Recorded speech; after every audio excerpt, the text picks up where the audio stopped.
Hi Virgo, welcome to your general weekly reading for the 13th to the 19th of March.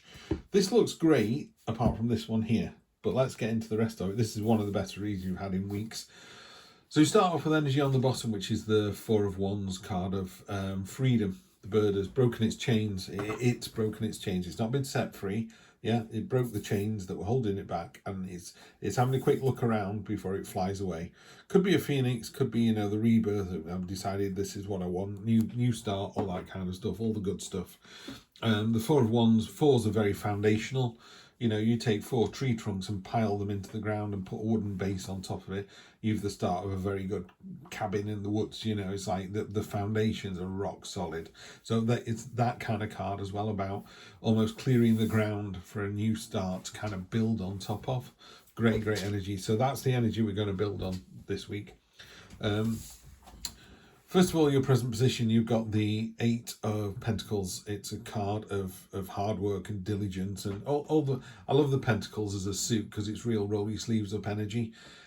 Actions speak louder than words with Pentacles. The Sword cards are all about, let me think about that, and Pentacles like, oh, for crying out loud, just give me a hammer, I'll sort it out for you. So while the swords are thinking about making some money, the hammer is making the money.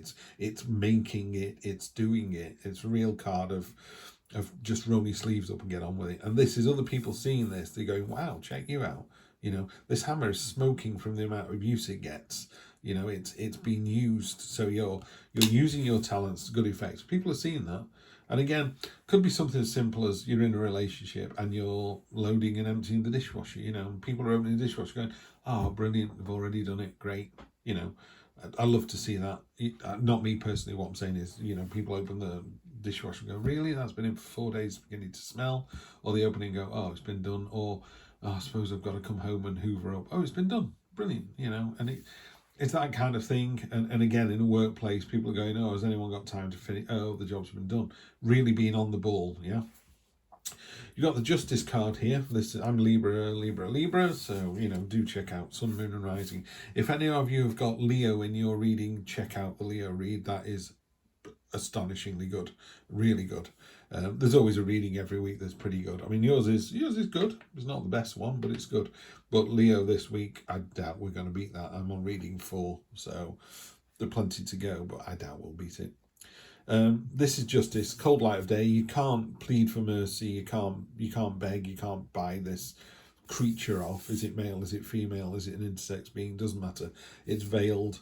It's an important messenger. You've got this white light behind it that is literally like blinding you. You mean almost like a torture scene from the KGB. In the cold light of day, you will be judged. There's the scales for balance. Sword in the hands, meter out punishment. So, as I say to everybody all the time, just be your higher self. Just be the better person. As Mark Twain said, always tell the truth. You don't have to remember anything. I just think if you're the best version of yourself you can be today, that's all you can be. And if someone doesn't think you're good enough, you just go, that's all I've got. In Rio Bravo, when they said to John Wayne, you've got an old man and a drunk. That's all you've got. And he went, that's what I've got. It's like, that's what I've got. I've got what I've got, and I'm going to work with it. And guess what? They win.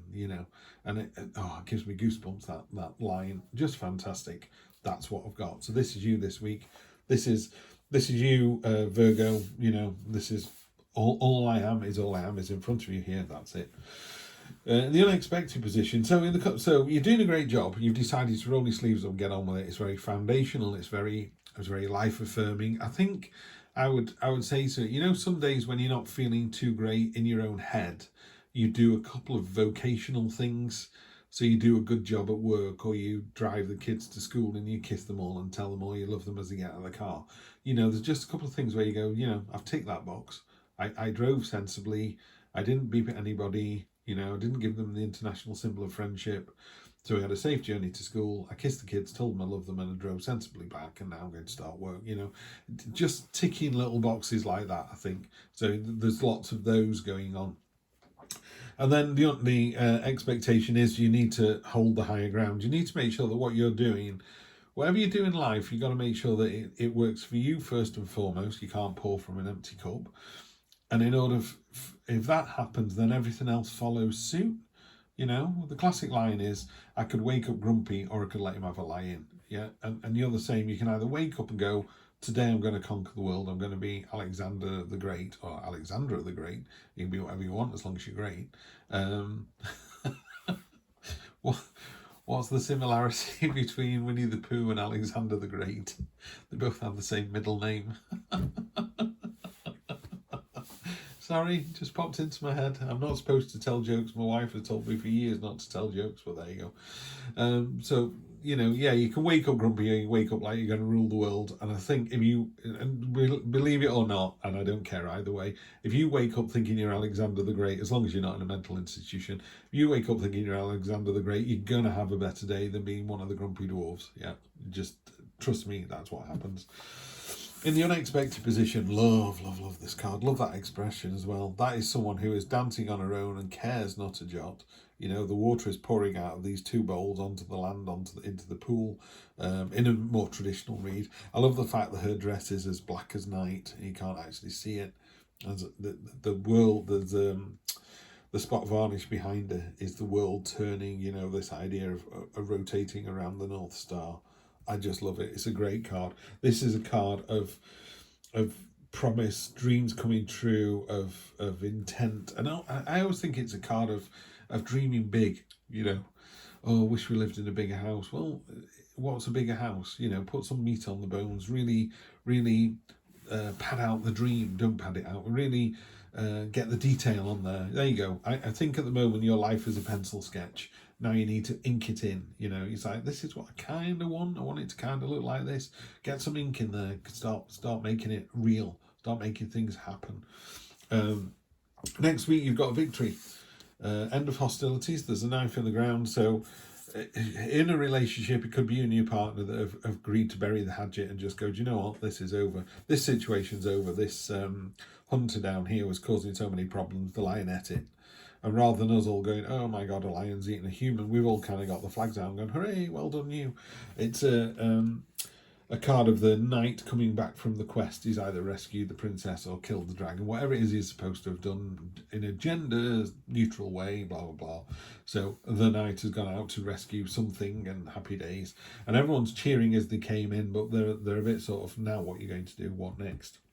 And then what next? I'm going to read this verbatim out of this deck because I just want to see what it actually says according to Arthur in this. It is a card of kind of deceit and underhand and betrayal. So, a rat, popularly known as a creature carrying disease, infesting areas out of sight, and commonly a name for traitors, is seen crawling in the dark as multiple blades peer out from behind a curtain. Referencing the cloak and dagger phase, this card represents a clandestine and subversive situation. As a cloak billows in the shade, blades from unknown source pierce it repeatedly. Loyalty and honour is nowhere in sight. Parties involved may be underhanded and deceitful. Above the rat is a central knife hovering ominously. Betrayal and lies have a way of returning full circle. So, could be you. I'm not gonna, normally I say that the people that come to this channel are beautiful, intelligent, articulate people. That's why you're here, and I think we can all agree on that. That's what you are. That doesn't mean to say that there aren't some days when you have to do something that is a bit subversive and a bit underhand. I was talking to, in my last reading, Pisces, I said, maybe your friend has gone, I've always wanted an Audi A3 but can never afford one, and you've just seen that some guy's selling an Audi A3 with 50% off, but you want one as well, so you buy it, and then you just say to your friend, I'm really sorry, but I couldn't turn down that offer either. They may or may not forgive you, but sometimes you do something that, the thing is, you could have rung your friend and he could have been on the phone for 20 minutes going, hey, how are you? There's a car down the road. By the time you come off the phone, it's gone, sold. So neither of you got it. So, don't worry about it. eBay scalpers, that's another good thing. Does someone buy, like Lego? Does someone buy some Lego because they know that it's going to sell out next week and then you can sell it for twice the price? Well, if it's up to you to get in the queue first, not up to them not to buy two, keep one and sell one and get the money back. That's them being clever, and you not being fast enough. You can't blame somebody for doing the right thing. So I'm not advocating this card, by the way, at all. I often use this card and say, I think somebody's trying to do this to you. In this reading, I do think this is you. I think over the next 1, 2, 3 weeks, you may be doing something that in your heart of hearts, you know isn't actually the right thing to do. So you just need to think long and hard about that. Karma's a real thing, yeah. The universe will provide. So maybe you don't need to do that. It could just be going, look, you've got this opportunity. Do you want to do it or not? Okay, and the moon, you've got the moon card on top. The moon card is a great card of kind of going, well, what do you want to do then? You know, it's not a yes or no. In fact, I would say, are you going to do something devious or not? The card that's come on top of it is maybe. Yeah, maybe. That's all it's doing. It's not giving you a yes. I'm not going to draw another card to give you a yes either. You need to decide what to do. So let's clarify with the others. So on top of this hard work, diligence, craftsmanship, people can see what you're doing. You're looking back to the past, and the universe is trying to give you a little push in the back as well, kind of kickstart you, which is what you're doing with this 8, so that's fine. Just be careful. You know, people look at this card and go, "Oh, isn't it beautiful?" They're handing each other a vase of flower, a cup of flowers. But those flowers are going to be dead inside a day. These are the ones that last, the ones that are in the ground. So sometimes we can go, oh, wasn't it great when we used to do that? It's like, well, yeah, but it wasn't that great, was it? That all those flowers are dead now. These went on to set seed, and now there's a whole meadow full of flowers. So just be careful that when you look in the past, you don't look at, you're always tempted to look in the past to go, oh, wasn't it great in 1982? Or there was a film critic who once said, when you're reviewing films historically, you know, people go, oh, it was great in 1955. There were so many good films. He said, but there weren't. There were probably 200 that people remember, 10 that people remember really, really well. He said the rest were dross. He said, you know, I watch 3,000 films a year. And he said, I probably remember 2 or 3 of them. You know, and I think it's that kind of thing. You've got thousands of memories. You're only going to remember 2 or 3. Just be careful those memories are not rose-coloured spectacles and you go, oh, it was great in 1982. It wasn't. It was great for 3 days in 1982. The rest of the year was rubbish, or the rest of the year was the same as everyone else's. Then we've got the 6 of Pentacles on top of the Justice card. Make sure when you do something for someone else that you're doing it for the right reason. Yeah, this is a card of someone who has got enough something to give, enough love, power, money, attention, affection, whatever it is. They've got more than enough. This person is in need and they're giving them some, and they're choosing how much to give them. Yeah, this is a card of imbalance and power. Yeah, it's not a great card. If you can, say you volunteer at a soup kitchen, are you doing that because there are people who need your help, or are you doing that because it makes you look big in the community? Yeah, so make sure you're doing these things for the right reasons. It's sat on top of the Justice card. It could not be any clearer. In the unexpected, we ask you to dream big. If you dream big, you'll get the success. I do think if you, what is it? Aim big, miss small. You know, aim small, miss small, isn't it? So it's not that one. But I think if you aim big, you go for the kind of the number 1 prize and you only get the number 3 prize. Fair enough. If you aim for the number 3 prize, you might get the number 7 prize, and if you aim for the number 10 out of 10 and miss, you get nothing. So I would say do that. I would definitely aim high. You know, so what's your biggest dream? What do you really, really want? What does your life look like in a year's time? And then the Chariot steers you to victory. On top of the 6 of Wands, we follow it up with the 7 of Wands. Now, before the 6, obviously, is the 5. The 5 of Wands is 5 men fighting, and they're training, and one of them is normally in a Rider-Waite deck. In the 6, he's one of the people that's holding a flag, but he's still got a sour face.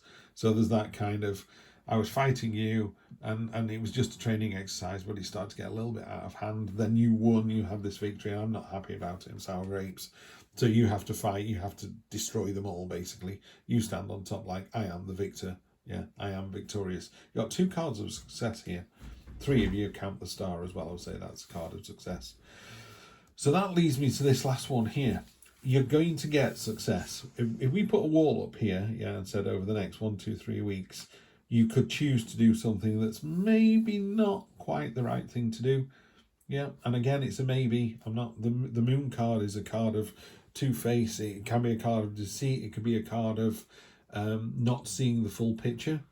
Sunlight is sunlight. You know, the heat from the sun comes onto our faces and warms our skin. Moonlight is sunlight bounced off a marble in the sky. It's not real. It's, you know, moonlight can't go, hey, check me out, I'm moonlight. You're not moonlight, you're just a mirror. You're just reflecting the truth. Yours is not the truth. So I'm going to be honest, if you want my advice, I would say you need to take the higher ground. I don't like these last two cards at all. I'm not, it's not relationship advice. It's not, you know, go and sell all your shares. I don't do any of that. It's not a health thing about, you know, don't go and see the doctor if you've got, you know, a lump in your throat. I'm not advocating any of those things. But what I would say is, I would stop the reading there if you could. I would take the victory, which is the way you feel at the moment, yeah, and that next week. What happened the week after that, or the end of next week into the next 1, 2, 3 weeks, doesn't look very nice, and you could choose to stop that. That's what the tarot will let you do. It's giving you a little warning shot there. Virgo, I've said enough. I'm going to leave it at this one. I think you're in for a fantastic week. You're in for a fantastic, successful, victorious week. What do you do with the victory? All right. See you next week for more of the same. Take care.